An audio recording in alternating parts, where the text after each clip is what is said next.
안녕하세요. 금투자의 인생을 건 남자 조규원 작가라고 합니다. 반갑습니다. 8월 잭슨홀 미팅 때 9월 FOMC에서 금리 인하를 할 거다라는 이제 그 기대감이 이제 거의 확정시가 됐습니다. 그러니까 사람들이 이 금이라는 자산에 있어서 가장 금 가격의 가장 큰 요소가 뭐냐면 실질금리라는 데이터거든요. 실질금리는 이제 명목금리에서 물가 상승률을 뺀 값을 의미를 하는데 그 말은 바꿔 말하면 뭐냐면 금리는 내려갈수록 물가 상승률은 올라갈수록 금 가격이 좋다는 거예요. 근데 8월에 이제 지표, 나왔던 지표들을 보면 PPI 지표라고 생산자 물가 지수가 급등을 했어요.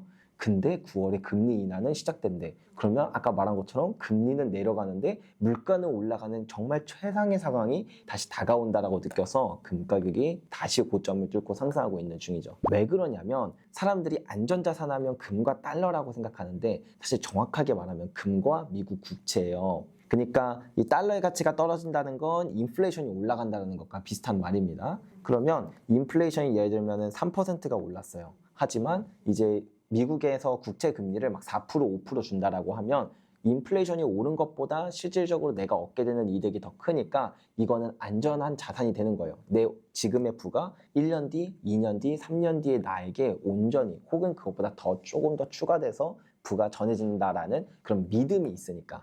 자, 근데 금리는 그리고 물가는 믿음이에요. 근데 어느 날 이제 이런 일들이 발생하는 거죠.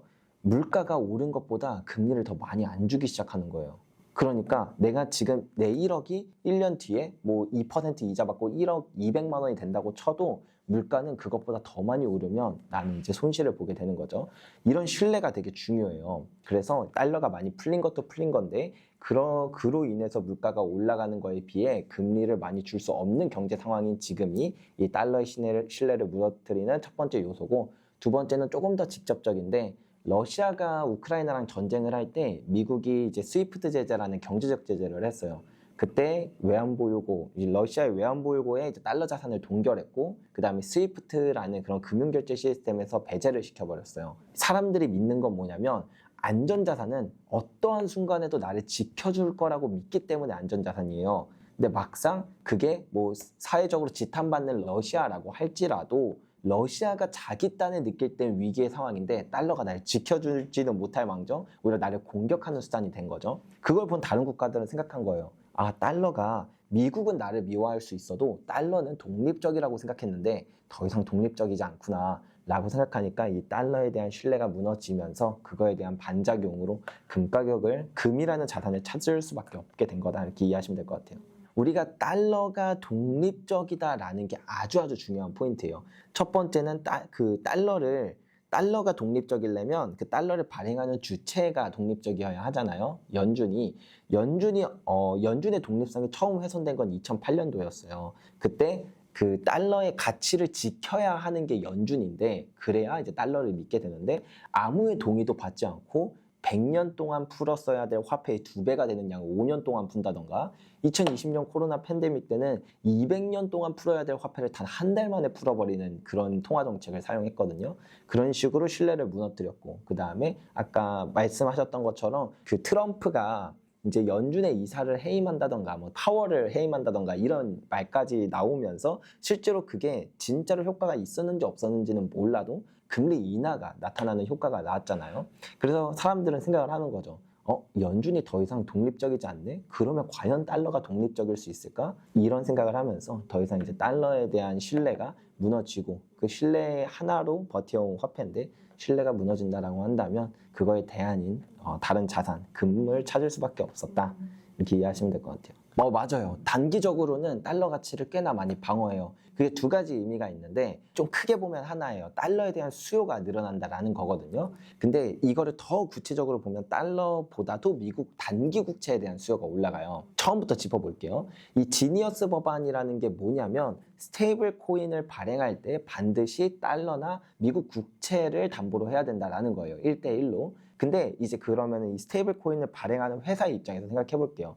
달러를 가지고 있어도 되지만 미국 국채를 가지고 있으면 이자를 준단 말이에요. 지금 뭐 미국 국채 이자가 뭐 4% 정도니까, 그러면 이 회사들은 스테이블 코인을 발행하는 것에 대한 그 담보물로 미국 단기 국채를 갖고 있는 것만으로 1년에 4%의 이자를 받게 되는 거죠. 그러니까 굳이 달러를 살 필요보다는 단기 국채를 살 거예요. 그러면 지니어스 법안이 왜 갑자기 지금 시기에 통과가 됐는가를 생각해보면 지금 미국의 부채 구조를 뜯어보면 그 답을 찾을 수가 있어요. 미국의 부채가 37조 2천억 달러 정도 되거든요. 근데 이제 여기서 그 9조 달러가 올해부터 내년까지 그 다시 재차입돼야 되는 양이고, 그리고 트럼프는 2조 달러의 차입을 더하려고 해요. 그럼 총 11조 달러라는 국채를 시장에 팔아야 되는데, 아까 전에 말씀드렸다시피 사람들이 이제는 국채를 잘 안 사요. 사봤자 얘네들이 인플레이션보다 금리도 더 적게 주고 신뢰도 많이 떨어지는데 내가 이 자산을 왜 사? 이렇게 생각하고 심지어 팔고 있거든요. 그러면 미국은 11조 달러의 국채를 팔아야 되는데 안 팔려. 그러면은 금리를 올려주는 것밖에 답이 없어요.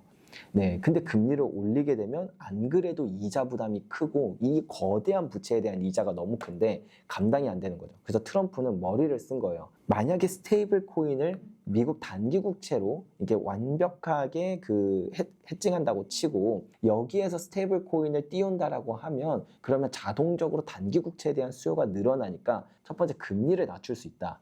그리고 두 번째는 달러에 대한 강제 수요를 만들어내니까 달러의 강세를 만들 수 있다라는 이 두 가지 측면을 다 잡을 수 있다고 생각을 한 거죠. 그래서 실제로 이 달러에 접근할 수 없는 국가들이 꽤 많거든요. 특히 개인의 경우에는 그런 수요가 스테이블 코인을 통해서 이 달러의 강세를 단기적으로 만들 가능성이 꽤 있다. 저도 그렇게 생각을 해요. 그거에 대한 반작용으로 금 가격에 조정이 나타날 수도 있다고 생각을 합니다. 근데 문제는 뭐냐면 이제 이게 단기적인 이야기지 중기적, 장기적으로 가면 의미가 없어요. 왜냐하면 우리가 지금 이 금 가격이 여기까지 올라오면서 사람들이 그 각국의 중앙은행이건 투자기관이건 미국 국채를 버리고 금으로 바꾼 거의 근본적인 이유는 달러가 흔들려서 그래요. 네, 달러 자체에 문제가 있는 거예요. 미국의 부채 구조, 달러의 독립성, 이 모든 것들이 문제인 건데 스테이블 코인을 발행한다고 달러의 독립성이 돌아오지 않고요. 스테이블 코인을 발행한다고 미국의 부채가 줄어들지 않거든요. 그래서 결국은 중기적, 장기적으로는 그 금 가격 사이클에는 어떠한 영향도 미치지는 않지만 단기적으로는 그렇게 좀 하락할 수 있는 조정의 여지가 있긴 있다. 이렇게 생각하시면 될 것 같아요.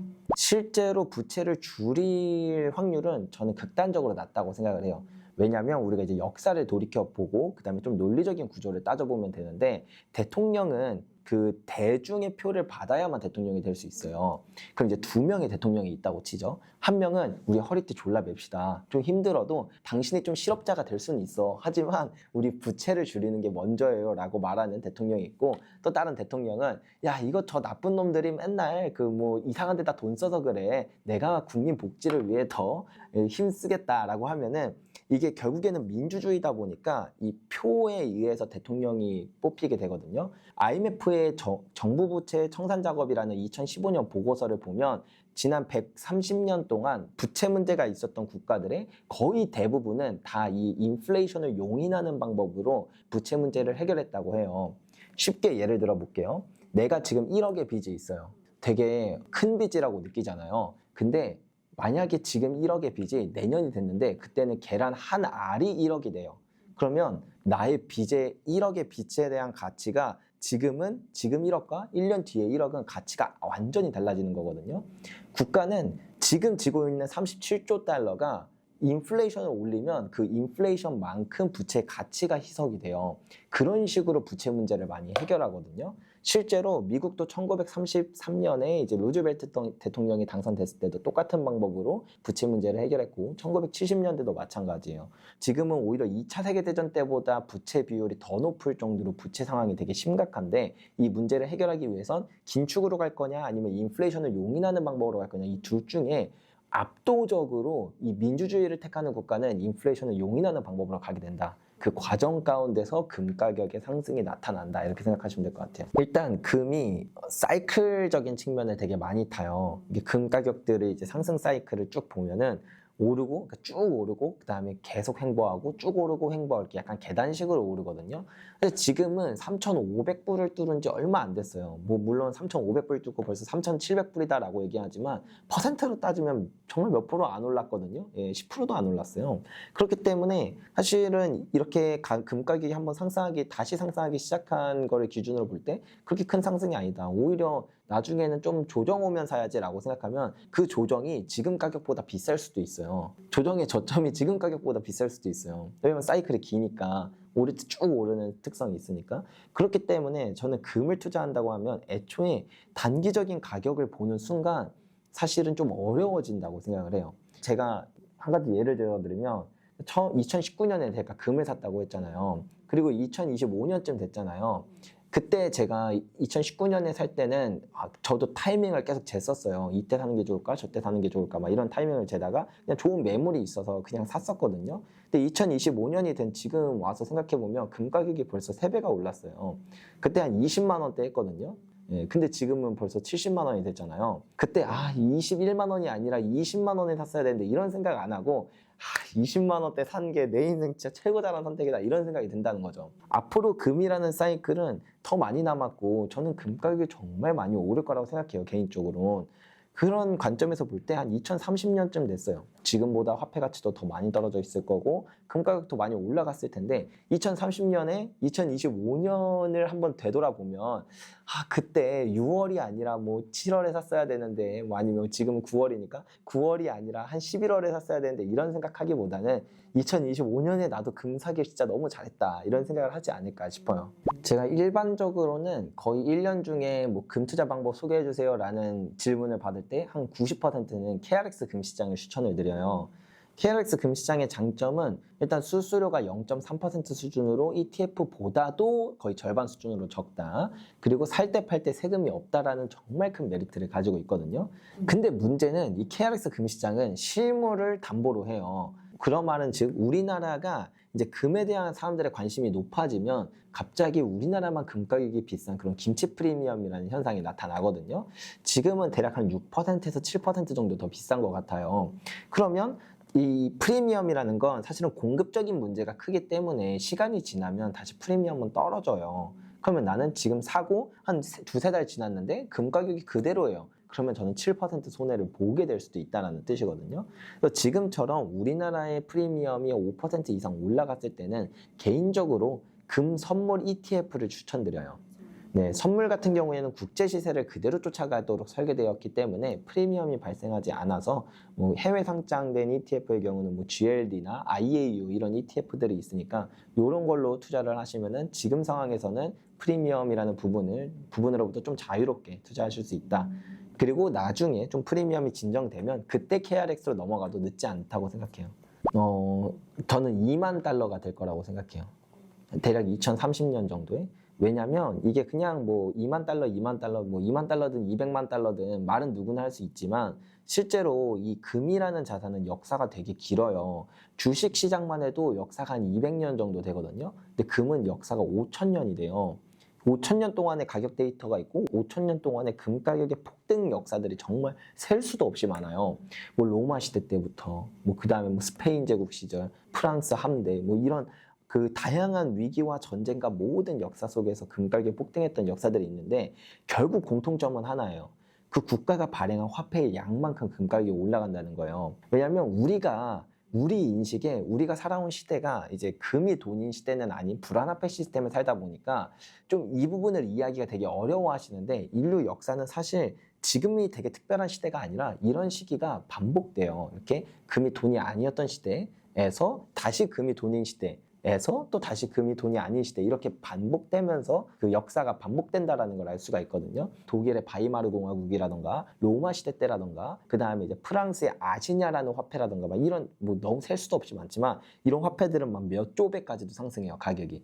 사실은 금 가격이 오르는 게 아니라 화폐 가치가 떨어진다고 보는 게 맞겠죠. 그래서 가까운 역사는 이제 미국 같은 경우만 보더라도 1933년에 금 가격이 한 번 재평가됐었고 그다음에 1970년에 한 번 더 재평가가 됐어요. 그때 보면 그 화폐의 기준을 뭘로 보느냐에 좀 다르긴 한데 저는 그냥 가장 보수적인 본원 통화량, 중앙은행이 딱 찍어낸 그 본원 통화량으로만 봐도 1933년에 딱 그 본원 통화량만큼 금 가격이 올라요.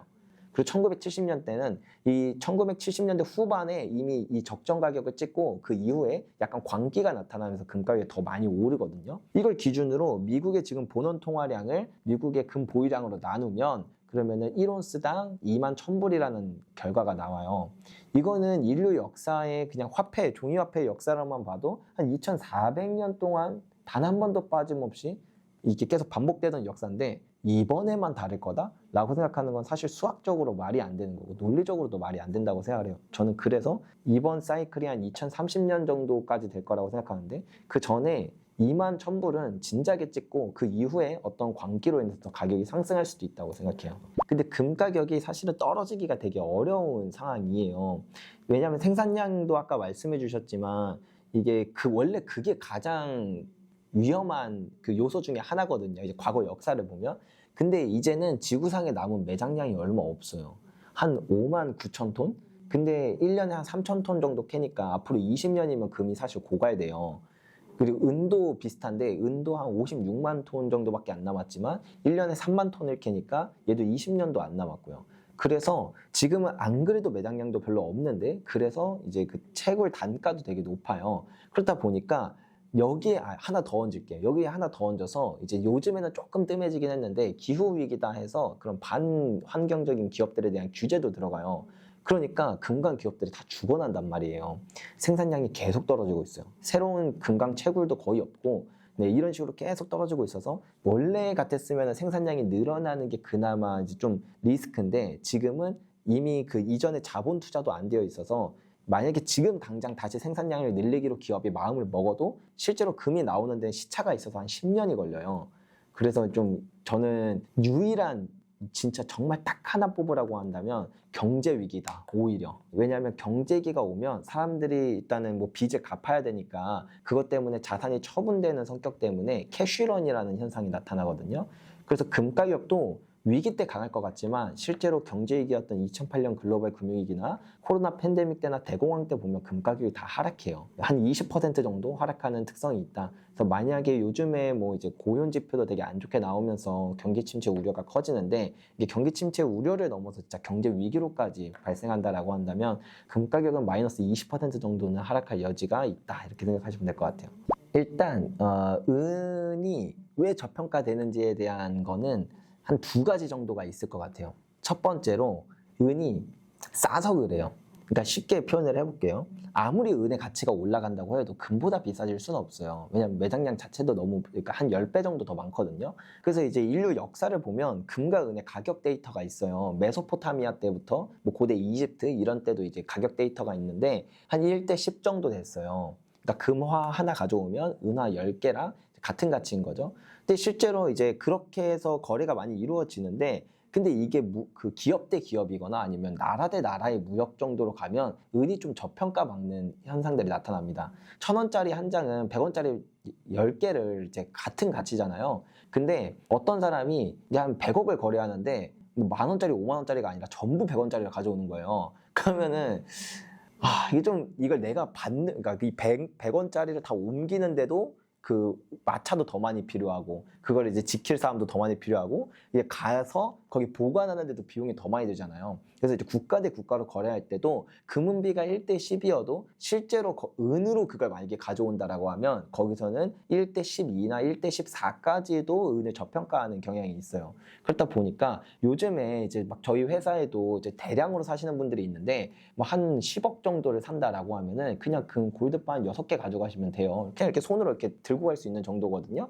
근데 이거 은으로 사면 거의 뭐 10억이면은 한 800kg 정도를 사야 되니까 이거는 보관하기가 되게 무겁잖아요. 자, 금과 마찬가지로 은은 가치 저장 수단으로서 5,000년 동안 쓰였고 지금 그 가치 때문에 가격이 오르고 있어요. 그렇다고 해서 진짜 은을 내가 실물로 투자하기에는 이게 보관 장소가 좀 그렇게 생각하니까 사실 대부분의 거대한 자금들은 진짜 큰 손들한테서 나오고 그런 상승이 만들어지잖아요. 근데 이제 큰 손 입장에서는 이게 은을 사기가 쉽지가 않은 거예요. 이제 그런 부분 때문에 은이 저평가받는 요인이 있다. 그리고 두 번째는 은은 금도 지금 돈으로 쓰이지 않고 있는데 은은 심지어 중앙은행에서 보유하지도 않는 수준으로 그런 가치가 많이 떨어졌기 때문이에요. 그래서 금은 그래도 돈이라고 불리진 않아도 최종 지불 수단이라는 그런 역할을 하고 있고 그리고 각국의 중앙은행들이 그 어마어마한 양의 실물을 가지고 있어요. 그래서 일반인이 인지하지 못할 뿐 국가들은 금을 돈으로서 이제 생각을 하고는 있거든요. 하지만 그런 국가들도 은을 돈으로 생각하지는 않고 있어요.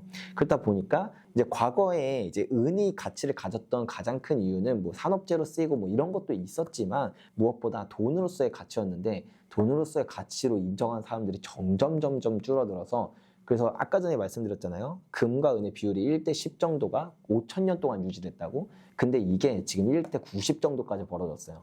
그렇다라는 건 이 금이 그러니까 은이 사실 금에 비해서 이제 좀 많이 가치가 떨어졌다라고 평가할 수가 있는 부분인데, 근데 저는 그게 가치가 떨어진 거냐, 아니면 사람들이 좀 이제 잘못 생각해서 저평가하고 있는 거냐, 이제 이 차이에 따라 누군가는 이걸 저평가로 보고 누군가는 이건 답 없는 자산으로 보게 되는 거겠죠. 근데 저는 저평가된 자산이라고 생각을 해요. 근데 신뢰라는 건 결국에는 언젠간 깨지게 되어 있거든요. 왜냐면 그 신뢰 하나만 가지고 계속 종이화폐를 발행한다고 그게 영원할 수는 없는 거니까.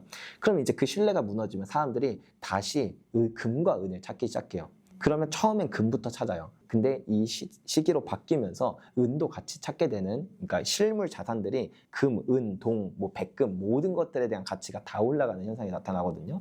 그러니까 우리가 불안화폐 시스템을 50년 동안 살았다 보니까 우리 인식에는 금도 돈이 아니라는 생각을 가지고 있는 건데, 지금처럼 화폐의 가치가 빠르게 떨어지고 있고 여기에 더 나아가서 금에 대한 가치가 더 많이 올라가면 어느 한순간에 바로 은에 대한 생각도 사람들이 쉽게 바뀔 거다. 그렇게 된다라고 한다면 지금 1대 90까지 벌어져 있는 건 다시 역사적 평균치인 1대 10 정도에 가까워져야 되는데, 그만큼 금이 오른 것보다 은은 훨씬 더 많이 오를 만한 상승 모멘텀이 있지 않나, 저는 그렇게 생각해서 은에 대한 장기적인 뷰를 더 좋게 가져가고 있어요. 네, 맞아요. 은은 금 가격이랑 거의 똑같이 움직이기 때문에 사이클은 거의 똑같다. 다만 은이 조금 독특한 건 금보다 한 1년 정도 먼저 고점을 찍는다라는 특성이 있고, 그러니까 좀 더 짧은 기간에 좀 더 강렬하게 올라요. 예를 들면 1970년대를 보면 금이 한 20배 오를 때 은은 30배 오르고, 2000년대도 금이 한 7배 오를 때 은은 한 12배 정도 상승을 했거든요. 그러니까 은이 금보다 한 1.5배에서 2배 더 높은 상승을 한다. 그것도 좀 더 빠른 짧은 기간 동안이라고 생각하기 때문에 지금도 이제 은의 상승은 앞으로도 더 강렬하게 나타날 거라고 저는 예상을 하고 있고, 최종적으로 가격은 은은 진짜 예측하기 어려워요. 왜냐면 은이 이제 오를 때 너무 이제 강렬하게 오르다 보니까 이게 적정 가격이라는 게 이미 지나갔는데도 불구하고 그거에 막 10배 이상 더 비싼 가격까지 가격이 올라가기도 하거든요. 그러니까 사람들이 이제 나중에 되면 은의 가치를 보고 투자하는 게 아니라 약간 그 가격 상승을 보고 투자를 하는 그런 투기적인 심리도 많이 후반부에는 껴서 저는 모르겠습니다. 은 가격은 진짜 상상도 못할 만큼 많이 오를 것 같아요. 그래서 저는 지금은 금과 은이 7대 3인데 이거는 이제 경제위기에 대한 리스크 때문에 금을 좀 가지고 있는 거지, 저는 만약에 특정 어떤 타이밍, 제가 생각하고 있는 타이밍이 오면 금을 다 팔고 이제 더 저렴해진 은을 다 쓸어 담을 생각입니다.